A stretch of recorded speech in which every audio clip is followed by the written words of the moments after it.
നിങ്ങളുടെ ഫേവറേറ്റ് സീരിയലുകൾ ടിവിയിൽ വരുന്നതിന് മുൻപേ സൺ നെക്സ്റ്റ് ആപ്പിൽ കാണാം. ഇനി എല്ലാവർക്കും മുൻപേ കാണൂ. ഇപ്പോൾ തന്നെ സൺ നെക്സ്റ്റ് ആപ്പ് ഡൗൺലോഡ് ചെയ്ത് സബ്സ്ക്രൈബ് ചെയ്യൂ. ദേവി, പ്രിയൻചേട്ടൻ ഗന്ധർവനെ കുറിച്ച് പറയാൻ തുടങ്ങിയതും എന്റെ പൊങ്കാലക്കലം മറിഞ്ഞു വീണ് പൊങ്കാല തൂവിപ്പോയി.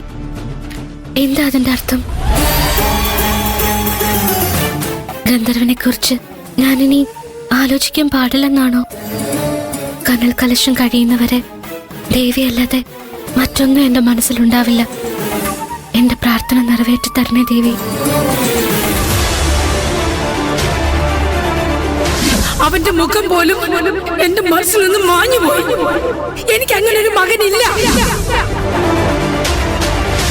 അവൻ പാപം കഴുകി കളഞ്ഞ് പുണ്യാത്മാവായി തിരിച്ചു വന്നാലും ഞാൻ അവന്റെ മുഖത്ത് നോക്കി അടിച്ചിറക്കും.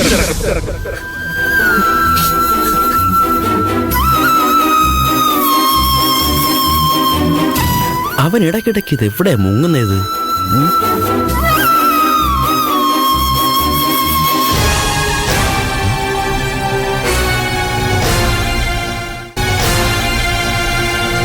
അവിടെ കാപ്പേട്ട് നടക്കുക, ആൾക്കാർക്ക് അവിടെ നിൽക്കുക. അതൊന്നും കാണാൻ നിൽക്കാതെ നീ ഇവിടെ വന്ന് നിൽക്കുന്ന എന്തിനാന്നാ എനിക്ക് മനസ്സിലാവാത്തത്. വാ, നമുക്ക് അങ്ങോട്ട് പോവാം. വാ. നീ കരയാണോ? എന്തു പറ്റി? കനൽ കലശം നടത്തുന്നവരുടെ ആഗ്രഹങ്ങള് ദേവി സാധിച്ചു കൊടുക്കും. എനിക്ക് ആഗ്രഹങ്ങളൊന്നും ഇല്ലടാ, ഒന്നും നേടുകയും വേണ്ട. ജന്മം നൽകി വളർത്തിയ അച്ഛന്റെ ശാപം തലയിൽ തട്ടാതിരിക്കാൻ എന്തെങ്കിലും വഴിപാടുണ്ടോ? ആരോടാ ഒന്ന് ചോദിക്കുക. എനിക്കൊന്നും മനസ്സിലായില്ല. എന്താ നീ പറഞ്ഞതിനർത്ഥം? അത് ഞാൻ പറഞ്ഞത് തന്നെയാ. എന്റെ തലയിൽ ഒരു കുന്നോളം ശാപം ഉണ്ടെന്ന്. പ്രതീക്ഷകൾ മുഴുവൻ തകർന്ന് തരിപ്പണമാവുന്നത് കരഞ്ഞുകൊണ്ട് കണ്ടു നിൽക്കേണ്ടി വന്ന അച്ഛന്റെ ശാപം. മകൻ കുടുംബം കരകയറ്റുമെന്ന പ്രതീക്ഷയിൽ മകൻ നല്ല നിലയിലെത്താൻ കാത്തു നിൽക്കുകയും പ്രാർത്ഥിക്കുകയും ചെയ്ത അമ്മയുടെ ശാപം. പുതിയ ജീവിതത്തെക്കുറിച്ച് ചേച്ചി ഒരുപാട് സ്വപ്നങ്ങൾ കണ്ടിട്ടുണ്ടാവും. ഒറ്റ നിമിഷം കൊണ്ട് അതൊക്കെ ഇല്ലാതായി പോയ അവളുടെ ശാപം. കുടുംബത്തിന്റെ ഭാരം മുഴുവൻ തലയിൽ പേരേണ്ടി വന്ന അനിയത്തിയുടെ ശാപം.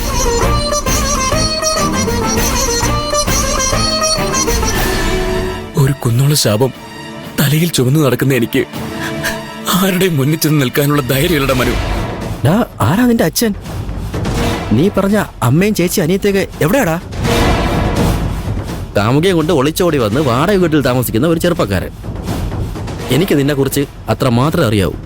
എവിടെയാ നിന്റെ വീട്? ഏതാ നിന്റെ നാട്? എന്റെ നാട് ഇത് തന്നെയാ. എന്റെ വീട്. 3 നേരവും നമുക്ക് ആഹാരം കൊണ്ടുതരുന്ന ഒരു വീടില്ലേ, അതാ എന്റെ വീട്. എന്റെ വീടെന്ന് പറഞ്ഞ എന്റെ അച്ഛനും അമ്മയും കൂടപ്പിറപ്പുകളും താമസിക്കുന്ന സ്ഥലം. എന്റെ വീട് കടക്കാർ കൊണ്ടുപോയി. ഞാൻ കാരണം. ആ ശാപം ഉണ്ട് എന്റെ തലയിൽ. അപ്പോ പാർവതി? ഞാൻ ഇത്രയും പറഞ്ഞിട്ട് നിനക്ക് മനസ്സിലായില്ലേ? എന്റെ അനിയത്തിയാത്, എന്റെ സ്വന്തം കൂടപ്പിറപ്പ്. ഞാൻ എപ്പോഴും മാസ്ക് വെച്ച് നടക്കുന്ന എന്തിനാണെന്ന് നീ എന്നോട് ചോദിച്ചില്ലേ? അവൾ എന്നെ തിരിച്ചറിയാതിരിക്കാനാ. അവിടെ ഉത്സവം നടക്കുമ്പോ ഞാൻ ഇവിടെ വന്നിരിക്കുന്നതിന്റെ കാരണം നീ ചോദിച്ചില്ലേ? എന്നെ ആർക്കും മനസ്സിലാവാതിരിക്കാൻ. പാർവതിയുടെ ബർത്ത്ഡേ സെലിബ്രേഷൻ നടക്കുമ്പോൾ നീ ആ റിസോർട്ടിൽ നിന്ന് ഓടിപ്പോയതിന്റെ കാരണം എനിക്ക് ഇപ്പോഴാണ് മനസ്സിലായത്. വണ്ടി എടുക്കുന്നതിന് മുമ്പ് നീ തൊപ്പിയും മാസ്കും വെച്ചതിന്റെ കാരണവും എനിക്ക് ഇപ്പോഴാണ് മനസ്സിലായത്. നിന്റെ തലയിൽ നിന്റെ കുടുംബത്തിന്റെ മൊത്തം ശാപമുണ്ടെന്ന് നീ പറഞ്ഞു. അതിന്റെ അർത്ഥം നിന്റെ അച്ഛനോടും അമ്മയോടും ചേച്ചിയോടും അനിയത്തിയോടും ഒക്കെ നീ വലിയൊരു തെറ്റ് ചെയ്തിട്ടുണ്ടെന്നല്ലേ? പറയടാ, നീ എന്ത് തെറ്റാ അവരോട് ചെയ്തത്? നീ അത് തുറന്നു പറയാതെ നിന്നോട് ഞാൻ കൂട്ടുകൂടില്ല. നിനക്കൊരു സഹായവും ചെയ്യാൻ പോകുന്നില്ല.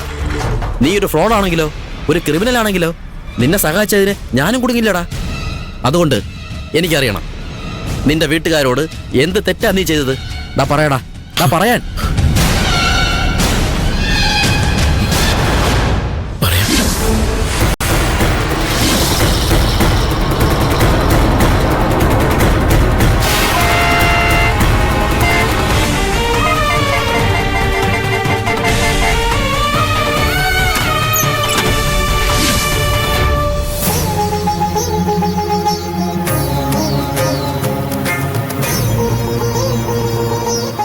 പൊന്നും പണം എടുത്ത് നീ മുങ്ങിയ നിന്റെ ചേച്ചിക്ക് പിന്നെ വേറൊരു ജീവിതം ഉണ്ടാകില്ലെന്ന് ഓർത്തില്ലല്ലോടാ നീ ഒറ്റ ഒരുത്താൻ കാരണം ആ കുടുംബം നശിച്ച് നാറാണക്കല്ലായില്ലടാ. നിനക്കെങ്ങനെ മനസ്സ് വന്നടാ? നിന്റെ അച്ഛനും അമ്മയും ഇവിടെ വെച്ച് കണ്ടുള്ള പരിചയം എനിക്കുള്ളൂ. ആൾക്കാരെ മനസ്സിലാക്കാൻ ഒരുപാട് സമയമൊന്നും വേണ്ടല്ലോ. സ്വാതിയെ കല്യാണം കഴിക്കാൻ ആഗ്രഹമുണ്ടെന്ന് നീ ഒന്ന് പറഞ്ഞിരുന്നെങ്കിൽ സന്തോഷത്തോടെ അവരെ നിങ്ങളുടെ കല്യാണം നടത്തി തരുമായിരുന്നെന്നാ എനിക്ക് തോന്നുന്നത്. എന്നിട്ടും ഈ ചെറ്റത്തിനെ നീ കാണിച്ചല്ലോടാ. സ്വാതിയെ നഷ്ടപ്പെടുന്നു പേടിച്ചിട്ടാടാ. അവളുടെ വീട്ടുകാർ അറിയുന്നതിന് മുൻപ് അവളെ സ്വന്തമാക്കാൻ. അത് മാത്രമല്ലാതെ മറ്റൊരു വഴിയും ആ സമയത്ത് എന്റെ മുന്നിൽ ഉണ്ടായിരുന്നില്ല. സ്വന്തം ചേച്ചിയുടെ ജീവിതം തകർത്തിട്ട് അച്ഛന്റെ അമ്മയുടെ അനിയത്തിയുടെ സന്തോഷവും സമാധാനവും തകർത്തിട്ട് സ്വന്തം ജീവിതം ഉണ്ടാക്കാൻ പോയിരിക്കുന്നു.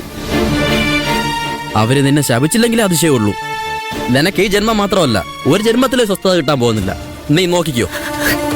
പറ്റിപ്പോയടാ അങ്ങനെ. അവൾ എനിക്ക് വേണ്ടിയാ ജീവിച്ചത്. ആഹാരം കഴിച്ചില്ലെങ്കിലും സാരമില്ല, കാർത്തികിന് ബുക്സ് വാങ്ങിക്കൊടുക്കണം. ചേച്ചി അങ്ങനെയാ പറയാ. അടുത്ത വീട്ടുകാർക്ക് തയ്ച്ചു കൊടുത്ത് കിട്ടുന്ന കാശ് പാറു കുടുക്കയിലിട്ട് വയ്ക്കും. എന്തിനാണെന്നറിയാമോ? എന്റെ ഫീസ് കൊടുക്കാൻ. ഞാൻ പഠിച്ച് വലിയ നിലയിലെത്തും, ഈ കുടുംബം പച്ച പിടിക്കും. എന്റെ അച്ഛനും അമ്മയും എപ്പോഴും പറയുന്നതാ അത്. എന്നിട്ടോ ഞാൻ പച്ച പിടിച്ചില്ലെന്ന് മാത്രമല്ല, അവരുടെ ജീവിതം കൂടി തകർത്ത് കളയുകയും ചെയ്തു. ഒരിക്കലും ചെയ്യാൻ പാടില്ലാത്തതാ നീ ചെയ്തത്. കാലക്കേടുകൊണ്ട് പറ്റിപ്പോയ തെറ്റാണെന്ന് പറഞ്ഞ് നീ അവരോട് പോയി മാപ്പ് പറയ്. കൊണ്ടുപോയ സ്വർണം മുഴുവൻ തിരിച്ചു തരാന്നും പറയ്. ഒന്നുമില്ലെങ്കിലും നിന്റെ അച്ഛനും അമ്മയും കൂടെ പുറപ്പോളല്ലേടാ, അവര് നിന്നോട് ക്ഷമിക്കും കാർത്തി.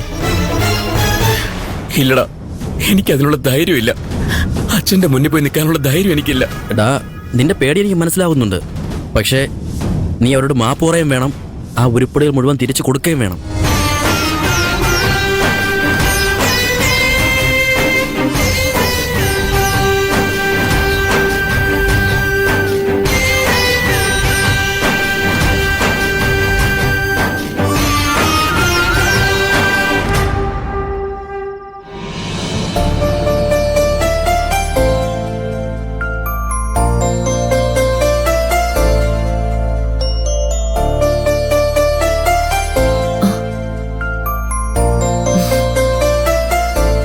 കൈലാഷ്, മാഡം, നീ എന്താ ഇവിടെ വന്നിരിക്കുന്നെ? എല്ലാവരും അവിടെ കഴിച്ചോണ്ടിരിക്കല്ലേ? അത് ഒന്നുമില്ല മാഡം, എല്ലാവരും കഴിച്ചു കഴിഞ്ഞിട്ട് കഴിക്കാന്ന് വിചാരിച്ചതാ. എല്ലാവരുടെയും കൂടെ ഇരുന്ന് കഴിച്ചാൽ എന്താ? ഉച്ചയ്ക്ക് അങ്ങനെയല്ലേ കഴിച്ചത്? ഞാൻ കഴിച്ചോളാം. എന്താ കൈലാഷ്, കൈക്കെന്താ? ഒന്നുമില്ല മാഡം. കാണട്ടെ.